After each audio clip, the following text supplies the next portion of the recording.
안녕하세요. 스다 글쓰기 센터 소장 심원입니다. 지금부터 언어사고력 글쓰기 수업에 관해서 짧게 설명드리겠습니다. 먼저 글쓰기가 중요한 이유부터 말씀드리겠습니다. 이런 설명이 필요한 이유는 국어나 영어, 수학과 같은 다른 과목과 달리 글쓰기가 독립교과가 아니기 때문에 많은 학부모님들께서 글쓰기가 왜 중요한지 막연하게만 알고 계십니다. 예를 들면 수행평가에 필요하다라든가 서술형 시험에 나온다라든가 이 정도로만 생각하시는데, 사실 글쓰기는 학업 역량 전반에 굉장히 중요한 역할을 합니다. 그래서 이 부분에 대해서 짧게 설명을 드리겠습니다. 공부를 잘하려면 크게 세 가지가 필요하다고 하는데요. 먼저 시간, 능력, 기술입니다. 시간은 다 아시다시피 한국의 학생들은 가장 오랜 시간 공부합니다. 하지만 공부하는 능력, 그 다음에 공부하는 기술은 부족한 편이죠. 그래서 똑같은 시간을 투자를 해도 배우고 익히는 힘이 있는 학생은 효율적으로 공부해서 성적이 오르고, 많은 시간을 투자해도 배우고 익히는 힘이 부족하면 성적이 오르지 않습니다. 그래서 저는 이 배우고 익히는 힘이라는 게 결국 생각하는 힘이라고 생각을 하고, 이 사고력을 키우는 것이 모든 교육의 목표라고 생각을 합니다. 그래서 사고력이라고 하면은 크게 언어사고력과 수리사고력으로 나눌 수가 있는데요. 보통 언어사고력은 국어 능력이고 수리사고력은 수학 능력이라고 할 수 있겠죠. 두 개를 합치면 우리가 이제 학업 역량이라고 말할 수 있게 됩니다. 언어사고력과 수리사고력은 각각 독립적인 영역도 있지만 또 중첩되는 부분도 있고, 이 둘을 모두 다 잘해야만 최상위권이 됩니다. 학교 교과를 봐도 국어, 영어, 사회 같은 과목들은 언어사고력 쪽에 조금 치우쳐져 있고, 당연히 수학이나 과학 같은 경우에는 수리사고력 쪽으로 조금 더 치우쳐져 있지만 결국 다 잘해야 됩니다. 공부를 잘 하려면. 그런데 현실은 어떠냐? 수학에 과도하게 많은 시간을 투자하지만 수리사고력이 향상되지 않고, 거기에 비해서 언어사고력은 거의 신경을 쓰지 않죠. 그러다 보니까 언어사고력이 수리사고력을 제한하고 학업 역량을 제한하는 문제가 발생합니다. 실제로 많은 연구 결과들에 따르면 국어를 잘하는 학생이 수학도 잘하는 경향이 있다고 합니다. 언어사고력은 학업 역량에서 상당히 중요한 부분, 많은 부분을 차지하고 있기 때문에 언어사고력과 수리사고력의 조화를 이루는 것이 이제 중요하죠. 따라서 우리는 이제 글쓰기 수업이라고 생각하기보다는 이 수업은 언어사고력을 키우는 수업이다 라고 생각하시면 좋겠습니다. 언어사고력이라는 것을 키우려면은 일단 우리가 이제 언어사고력이 작동하는 방식을 알아야 되는데요.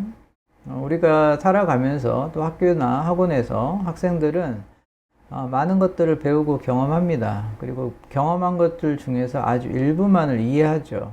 그리고 그 이해한 것 중에서 또 일부만 적용을 합니다. 새로운 상황에. 그래서 이렇게 자기가 배우고 경험한 것 중에서 이해한 것, 그리고 그 이해한 것을 적용했을 때 우리가 뭔가 새로운 것을 만들 수가 있죠. 여기 나와 있는 이해, 적용, 창의가 바로 언어사고력의 가장 상위 개념이라고 할 수 있습니다. 즉, 언어사고력을 갖추고 있다는 말은 자기가 배우고 경험한 것을 이해하고 또 그것을 다른 상황에 적용하고 새로운 것을 만들 수 있다는 뜻입니다. 그런데 문제는 이런 걸 하고 있는지를 어떻게 아느냐는 거죠. 어떻게 확인할 수 있는가? 그게 바로 말과 글로 설명할 수 있는지를 확인하면 됩니다. 쉽게 말하면 글을 써보면 됩니다. 즉, 글로 표현할 수 있으면 이 과정을 하고 있는 것이고, 글로 이 과정을 쓸 수 없다면 못하고 있는 것이죠. 그래서 글쓰기라는 것은 단순히 무슨 자기를 표현하고 취미 활동으로 하는 그런 글쓰기가 아니라 학업 역량을 강화하기 위한 글쓰기, 즉 언어사고력을 키우기 위한 글쓰기여야 하겠죠. 그래서 글쓰기 훈련은 곧 언어사고력 훈련이 됩니다. 그렇다면 언어사고력을 어떻게 키울 것인가? 자, 여기 나무가 한 그루 있습니다. 이게 이제 언어사고력의 나무인데요. 나무는 당연히 이제 뿌리, 줄기, 가지, 열매 이렇게 구성이 되어 있겠죠. 이 나무에 아무리 많은 경험과 배움을 쏟아부어도 뿌리와 줄기가 튼튼하지 않으면 제대로 열매를 맺을 수가 없습니다. 그런데 한국의 교육은 지금 뿌리와 줄기를 튼튼하게 만들기보다는 이 과정을 대체로 학생들에게 맡기고 곧바로 가지와 열매를 요구하는 경향이 있습니다. 먼저 뿌리 단계에서 가장 중요한 것은 개념인데요. 영어 공부를 할 때 영어 단어를 외우듯이 한국어 어휘도 날마다 반복해서 단어장을 만들어서 외워야 됩니다. 그리고 그 용법을 습득을 해야 되는 거죠. 근데 이런 거 잘 안 하죠. 그 다음에 문법입니다. 초등학교 5, 6학년들에게 문법 물어보면 대체로 잘 모릅니다. 그런데 문법이라는 거는 정확한 문장을 쓰기 위해서 반드시 알아야 되는 겁니다. 따라서 글쓰기를 시작하게 되는 순간부터 우리는 기본적인 문법에 따라서 문장을 쓰는 연습을 해야만 합니다. 그렇지 않으면 어떤 문제가 생길까요? 잘못된 문법에 따라서 수없이 많은 문장들을 이미 쓰고 만들어버린 상태에서, 즉 나쁜 습관이 들어버린 상태에서 그것을 되돌리기는 매우 어렵습니다. 따라서 문장 쓰기, 즉 글쓰기를 시작하는 단계에서부터 반드시 문법 규칙에 맞게 문장을 고치는 연습을 함께 해야만 합니다. 그 다음에 질문하는 연습입니다. 질문은 문장을 만들고 연결하기 위해서 가장 중요한 능력입니다. 정확하게 질문하고 또 정확하게 그 질문에 대한 답을 찾아가는 과정. 즉, 지금 나에게 더 필요한 정보가 무엇인가?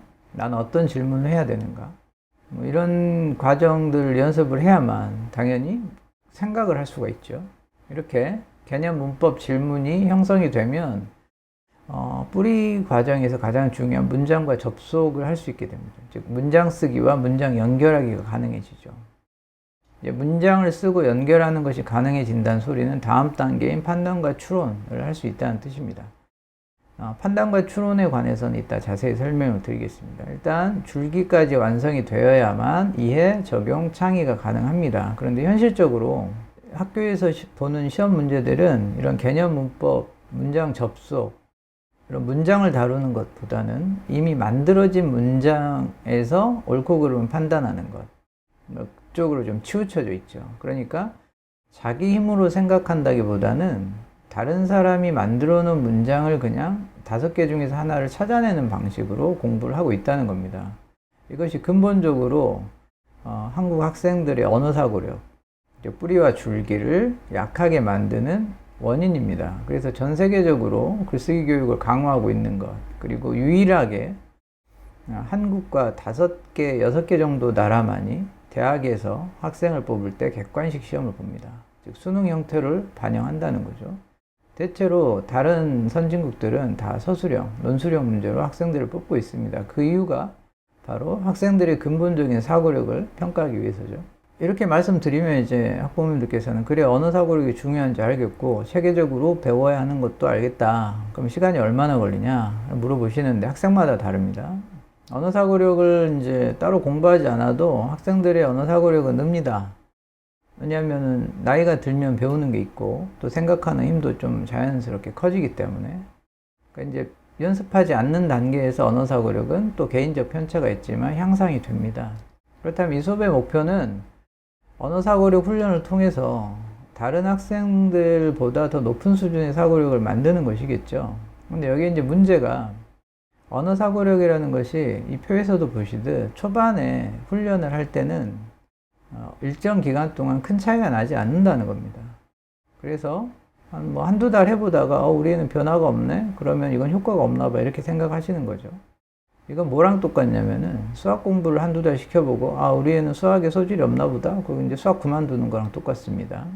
그래서 언어 사고력은 수리 사고력만큼이나 오랜 시간을 필요로 한다는 것.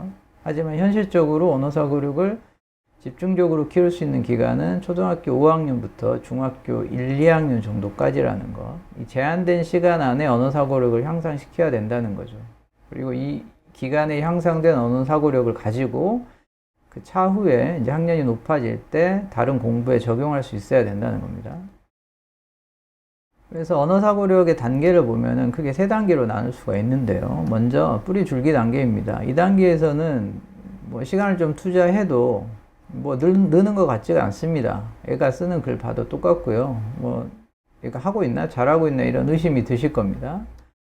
그 다음에 이제 이 단계를 벗어나서 줄기 가지 단계가 되면은 일시적으로 비약적으로 발전하는 단계가 옵니다. 문장이 안 되던 학생이 문장을 쓰게 되고, 한두 문장도 못 쓰는 학생들이 2-3문단을 쓰게 되는 이제 그런 일들이 생기게 되죠. 그리고 마지막 이제 가지 열매 단계는 이제 정체기가 찾아옵니다. 이 3단계 이후부터는 어떻게 할 것인지는 이제 학생 본인의 역량과 이제 노력이 또 달려 있죠. 저희 수업의 목표는 이제 줄기 가지 단계 정도까지, 2단계 정도까지 학생들이 향상시키는 겁니다, 사실은. 그런데 문제는 이렇게 이제 일반적으로 말할 수 있느냐. 학생의 언어 사고의 향상을 이렇게 일반적으로 말할 수는 없습니다. 왜냐하면 같은 학년인 어떤 학생은 뿌리 줄기 단계에서도 낮은다는 게 있고, 어떤 학생은 뿌리 줄기 단계를 이미 벗어나려고 하는 학생들이 있습니다. 이 두 학생의 차이가 처음에는 그렇게 크게 드러나지 않겠지만 이제 몇 달 공부하면 차이가 확 벌어질 수도 있거든요. 이런 경우는 결국 개인 차이죠. 그리고 얼마나 이 언어 사고력 훈련에 시간을 투자하고 있는가, 제대로 공부하고 있는가에 따라서 결정이 됩니다. 따라서 현재 우리 애가 어느 정도 수준인가를 확인하고 싶으시면 막연히 짐작하지 마시고 저희 학원에서 실시하고 있는 문해력 글쓰기 능력 평가를 한번 보시기 바랍니다. 1시간 정도 걸리고 무료이기 때문에 또 평가 후에는 저랑 면담도 할 수 있으니까요. 일단 평가를 보시고요. 그 평가 결과에 따라서 수업과 관련된 판단을 하시면 되겠습니다. 자, 언어 사고력 글쓰기는 기본적으로 앞에서 말씀드린 그 단계들을 따라서 이제 학업 역량을 향상시키는 건데요. 먼저 테스트를 보고 입문반으로 들어오고요. 테스트 결과가 좋으면 바로 기본반으로 가기도 합니다. 기본반에서 다시 심화반으로 가는 이런 코스로 되어 있습니다. 그래서 입문반의 목표는 한 문장이라도 정확하게 쓰자고요. 기본반 같은 경우에는 한 문단, 즉 3개에서 5개 문장 정도를 정확하게 써 연결하는 것. 기본반 정도 되면 여기서 이제 할 수 있으면 학교에서 보는 이제 서술형 평가는 대응이 가능합니다. 심화반은 이제 3문단 정도. 그러면 꽤 독후감이나 이런 것들을 그럴듯하게 쓸 수 있는 단계. 이제 이 정도 되겠죠. 각각의 단계들은 나름대로 이제 기준에 따라서 구분이 되어 있기 때문에 정기적인 과정 평가에 따라서 승급이 있습니다. 그래서 그런 승급 시험을 통과하면 다음 단계로 넘어간다 이렇게 생각하시면 되겠습니다. 세부적으로 보면은 지금 이쪽에 입문 기본 심화라고 되어 있죠. 요 이제 각각의 그 반들에서 주요하게 다루는 영역들입니다. 지금 이쪽에 뿌리, 줄기, 가지, 열매 있는데 보시면 이 입문반 같은 경우에는 뿌리를 중심으로 줄기 일부까지 하고요. 그럼 기본반은 뿌리를 더 강화하고 그 다음에 줄기, 가지까지. 그다음 심화반은 뿌리, 줄기를 강화하고 가지, 열매 부분. 이런 식으로 이제 하게 됩니다. 따라서 학생마다 또 편차가 있기 때문에 기본적으로 모든 수업은 이 틀, 즉 뿌리, 줄기, 가지, 열매 단계를 어느 단계에 학생이 집중하고 있느냐에 따라서 학생 수준을 결정한다고 보시면 됩니다. 심화반이라고 해서 뿌리 단계를 연습하지 않는 거 아니고요. 또 입문반이라고 해서 어휘 공부만 하는 것도 아닙니다. 하지만 이 학생들이 다루는 글의 수준과 요구하는 어떤 글의 분량, 수준 이런 것들은 각기 다르다고 생각하시면 되겠습니다. 일단 어머님들께서는 이것들을 구체적으로 어떻게 키우는지 궁금하실 테니까 제가 짧게 사례를 들면서 하나씩 설명드리겠습니다. 먼저 습관 영역입니다. 글쓰기에서 가장 중요한 것, 언어 사고력에서 가장 중요한 것은 노트 테이킹 습관입니다. 왜냐하면 모든 공부나 글쓰기는 기본적으로 쓰기, 노트에서 시작합니다. 그러니까 노트를 쓰지 않으면서 공부를 잘한다? 불가능하고요. 중학교 때까지는 가능합니다. 배우는 내용도 별로 없고 어렵지 않기 때문에 노트 없이도 머리 좀 좋은 학생들은 대응이 가능하지만 고등학교 가면 공부량도 많아지고 배우는 난이도도 어려워지기 때문에 반드시 자기만의 노트가 있어야 됩니다.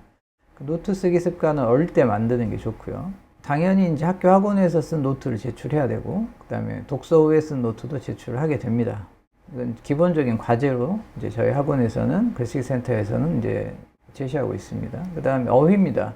어휘는 자주 틀린 어휘 찾아 바꿔 쓰기라든가 맥락에 맞는 어휘 추론하는 거 이런 것들이 중요한데 여기서 특히 어휘를 막 무작정 외우는 게 아니고 맥락에 맞는 어휘를 찾아내는 겁니다. 그러니까 글을 읽고 이 글이라면 이런 단어가 필요하겠네 라고 이제 추론하는 거죠. 무작정 한자를 외우거나 사자성어를 외우는 게 아니라 그거 외워서 뭐합니까? 그걸 써먹을 수 있어야죠. 그래서 맥락에 맞게 중요한 단어들을 활용할 수 있는 능력을 키우는 것이 목적입니다. 따라서 어휘학습은 날마다 해야 되고요. 주중 워크북에 포함되어 있습니다.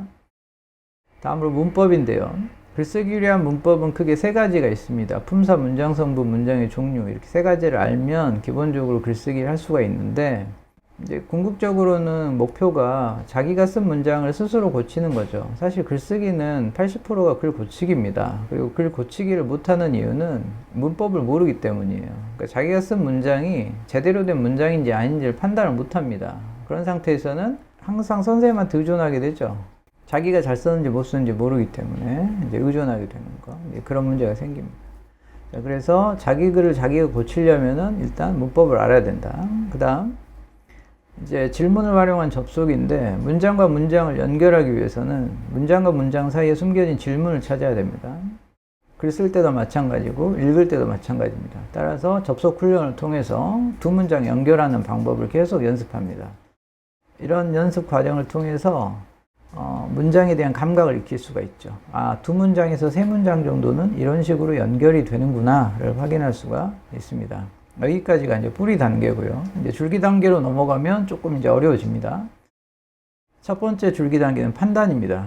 여기 보시면 알겠지만은 짧은 이제 글이 있고 이 글에서 견해를 담은 문장을 찾으시오. 이제 사실과 견해를 구분하는 연습을 하고요. 그 다음에 참과 거짓을 판단하시오. 즉 글을 읽고 사실관계를 파악하는 OX 문제죠. 가장 기본적인 판단입니다. 이게 참인지 거짓인지, 이게 사실인지 견해인지를 구분하는 거죠. 그걸 할 수 있어야 그 다음 단계 판단을 할 수가 있습니다. 그래서 판단 연습에서는 사실과 가치, 그 다음에 사실적 이해, 판단을 활용한 글쓰기 이런 것들을 연습하게 됩니다. 여기 부분에 보면은 중간에 이렇게 비어있는 문장들 있죠. 이런 문장들도 앞, 뒤 문장의 어떤 접속을 활용해가지고 적절한 어휘를 활용해서 문장을 하나 만들어 보는 이런 연습들을 이제 계속 합니다. 다음 추론입니다. 이제 추론부터는 고급 과정인데,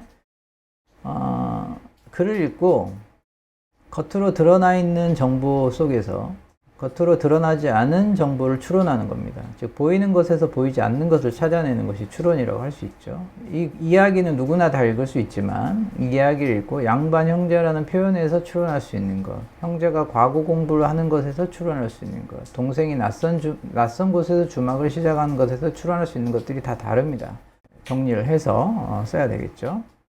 그래서 추론은 기본적으로 인과추론, 인과관계를 추론하고 논리적인 선후관계를 추론하고 그 다음에 맥락, 이 어떤 글 이면에 깔려있는 여러 가지 맥락들을 추론하고 문학적인 상징과 비유를 추론하는 연습들을 계속하게 됩니다. 이게 이제 문학작품뿐만 아니라 비문학작품을 읽고 해야 되는 가장 이제 난이도 높은 수준의 사고라고 할 수 있습니다.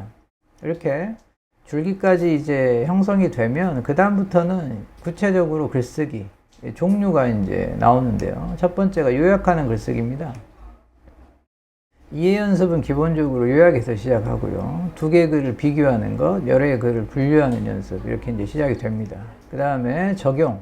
자기가 이해한 것을 다른 것에 적용하는 거거든요. 쉽게 얘기하면 기준을 대상에 적용하는 겁니다. 따라서 여기 나와 있는 어떤 주장을 정리를 하고 그걸 자기 기준을 적용해서 설명하거나 평가해 보는 것. 이게 적용입니다. 때에 따라서는 기준에 해당하는 글을 주기도 하죠. 그래서 적용부터는 상당히 이제 높은 수준의 사고력을 요구하게 되고 다양한 자료, 표나 도표나 그래프, 그림, 뭐 사진 이런 것들을 활용해서 이제 생각하는 본격적인 훈련을 하게 되는 겁니다. 적용부터가 이제 사실은 실질적인 글쓰기 중에서도 고급 글쓰기라고 볼 수 있습니다. 그 다음에 이제 창의. 창의라는 거는 어려운 게 아니고요. 어떤 주어진 상황에서 문제를 파악하고 문제를 해결할 방안을 제시하고 그 다음에 어떤 작품이나 주장에 대해서 창의적인 해석을 하는 것. 그런 거를 창의라고 합니다. 마지막으로 이제 에세이인데요. 에세이 같은 경우에는 독서 후에 서평 작성, 그 다음에 주제별 에세이 작성이 대표적인 겁니다. 옆에 그림에서 보시듯이 1차, 2차, 3차 이렇게 학생이 제출한 서평이 있고요. 각각의 단계마다 이제 수정을 거친 겁니다. 완성도를 위해서 반복적으로 피드백을 하고 완성된 글은 온라인으로 발표를 합니다. 자, 학생이 쓴 글은 저희 홈페이지에 이제 문장의 숲이라는 페이지가 있습니다. 여기 이렇게 이제 발표를 하게 되죠. 그러면 이제 다른 학생들이 와서 보고 또 자기가 독서할 때 참고하고 이렇게 하게 됩니다. 그래서 일단은 에세이 정도를 쓸 수 있는 수준이 되면은 상당히 높은 수준이죠. 그리고 이제 독서 수준도 높아지겠죠. 이 패스트 같은 작품들은 사실은 쉽지 않은 글인데 이런 작품들을 읽고 자기가 나름대로 뭔가 생각을 정리해서 글을 썼다는 거죠. 분량도 꽤 길죠.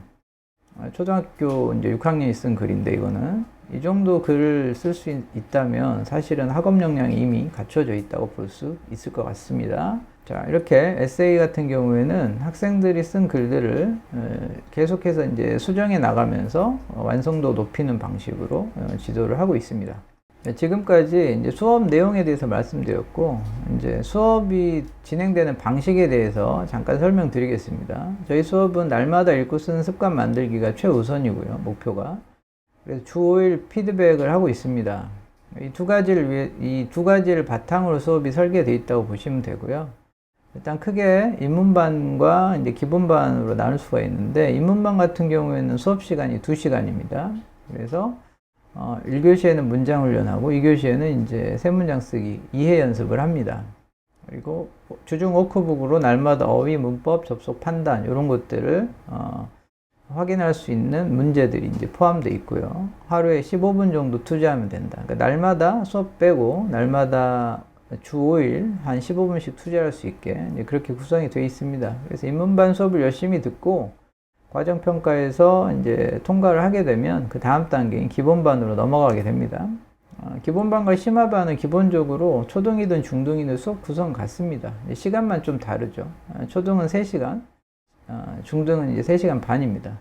가장 큰 차이는 수업에서 이제 추론, 판단, 이해, 적용, 창의가 들어간다는 거고요. 그 다음에 물론 이거는 기본반과 심화반에 따라 좀 달라집니다. 또 과제가 굉장히 많아지죠. 이 과제가 중요한데 일단 워크북은 기본으로 해야 되고요. 그 다음에 노트 테이킹 과제가 생기고, 그 다음에 다시 쓰기, 수업 시간에 썼던 내용 복습하는 겁니다. 이거는 수업 시간에 작성한 초고를 계속해서 이제 고쳐서 온라인으로 제출하면 제가 피드백 해주는 방식입니다. 독서 활동도 마찬가지입니다. 저희가 독서 활동은 크게 개인별 읽기와 함께 읽기를 같이 하고 있는데, 독서 내용에 대해서 질문, 논평 같은 것들이 있을 때 온라인으로 이제 수시로 제출하게 되어 있고, 그 다음에 독서 다 끝난 다음에는 아까 보여드린 것처럼 서평 작성이 있습니다. 자, 그래서 이제 기본 심화반에서는 하루에 30분 이상을 투자해야 이제 과제들을 좀 해낼 수 있고요. 이걸 이제 꾸준히 했을 때 아까 보여드린 표처럼 언어 사고력이 비약적으로 향상되는 시간이 이제 옵니다. 그래서 그때까지는 꾸준히 날마다 반복해서 읽고 쓰는 습관을 만드는 거에 집중을 하면 되겠습니다. 그리고 이제 마지막으로 그러면은 이제 궁금해 하시는 게 주중에 개인별 피드백은 어떻게 되느냐, 이제 그거 물어보실 것 같은데, 이게 이제 어떤 학생의 이제 개인별 페이지입니다. 저희 학원에 이제 등록을 하게 되면 학생들은 개인별 페이지를 갖게 되는데, 이렇게 보시면 알겠지만 그 주 워크북이 있습니다. 워크북이 있고요. 그 다음에 다시 쓰기 캘린더가 있죠. 여기에다 학생들이 노트나 이제 다시 쓰기를 쭉 이렇게 올립니다. 여기 학생 같은 경우에도 일주일에 5번 정도, 2번은 쉬고 이렇게 이제 꾸준히 하고 있고요. 그 다음에 이제 함께 읽기 있죠. 요건 이제 책을 정해놓고 온라인으로 함께 읽는 건데, 예를 들면 이렇게 각각의 책의 그 부분마다 질문을 해놓으면 학생들이 이렇게 답변을 합니다. 이렇게. 그럼 그 답변들을 이제 바탕으로 해가지고 학생들이 나중에 에세이를 쓰게 되죠. 이게 이제 함께 읽기고요. 그 다음에 이제 혼자 읽기. 자기 혼자서 이렇게 여러 가지 책들을 읽으면서 그 책에 대한 이제 서평과 독서 노트를 이제 기록하는 거죠. 예를 들면 동물 농장을 읽었다 그러면 읽기 노트가 있죠. 이렇게 쭉 써놓은 노트가 있고, 서평이 있고, 서평에 대한 어떤 수정본이 있고, 이런 것들 이제 묶어가지고 이제 제출하게 됩니다. 자, 요게 이제 개인별 페이지고요. 이 개인별 페이지를 잘 활용해가지고 이제 부모님들도 이거 보시고 어떻게 하고 있는지 확인할 수가 있습니다. 그리고 이제 노트 테이킹 같은 경우에도 이렇게 뭐 자기가 배운 것들 이렇게 정리해가지고 노트를 꾸준히 올리는 이런 과제들도 있다는 거. 자, 시간표 마지막으로 말씀드릴 텐데요. 시간표는 크게 이제 초등, 중등으로 나눠져 있고, 초등은 지금 입문반, 심화반, 기본반이 다 있죠. 근데 중등은 기본 심화밖에 없습니다. 왜냐하면 이제 중등은 수요 자체가 그렇게 많지 않고요. 특히 중1 중심으로 대상으로 하기 때문에 그렇게 많지가 않습니다. 그래서 중학생 중에서 그래도 글쓰기 좀 입문이라도 해봐야겠다 싶은 학생들은 7월 21일 날 개강하는 중등 특강 오전 3시간짜리 있습니다. 4주입니다. 4주 동안 글쓰기의 뿌리, 아까 말씀드렸듯이 기본적인 문장, 문법, 질문, 접속 이런 것들 연습하는 짧은 글쓰기 수업이 있으니까 그거 참고하시면 아마 서술형 평가 이런 데 도움이 좀 될 수 있을 것 같습니다. 그리고 지금 입문반들은 대체로 이제 시간이 지나면 기본반으로 바뀌고요. 기본반은 심화반이 되겠죠. 그래서 제가 수업을 다 하다 보니까 시간을 그렇게 많이 깔 수가 없습니다. 그래서 주말하고 주중에 이제 분산해서 깔아놨으니까요. 시간표 한번 확인해 보시고 이제 적절한 시간에 수강을 하시면 되겠습니다. 근데 당부드리고 싶은 말씀은 수강하시기 전에 반드시 그 문해력 글쓰기 평가를 한번 받아보시고요. 저랑 먼저 면담을 하신 다음에 수업에 대한 설명도 조금 궁금한 거 있으시면 저한테 질문도 하시고 또 학생 상황에 대해서 얘기도 하시고 그래서 수업을 듣든 안 듣든 현재 자녀의 문해력 글쓰기가 어느 정도 되는지 한번 확인해 볼 수 있는 기회니까요. 반드시 한번 그 평가에 참여해 보시길 바랍니다. 평가는 뭐 원하시는 시간에 수시로 하실 수 있으니까요. 학원으로 문의하시면 되겠습니다. 네, 지금까지 짧게 스다 글쓰기 센터 언어사고력 수업에 관해서 설명드렸습니다. 자세한 사항이 궁금하신 분들은 학원으로 문의해 주시면 답변 드리겠습니다. 긴 시간 동안 시청해 주셔서 감사합니다. 저는 또 다음 영상에서 찾아뵙도록 하겠습니다. 감사합니다.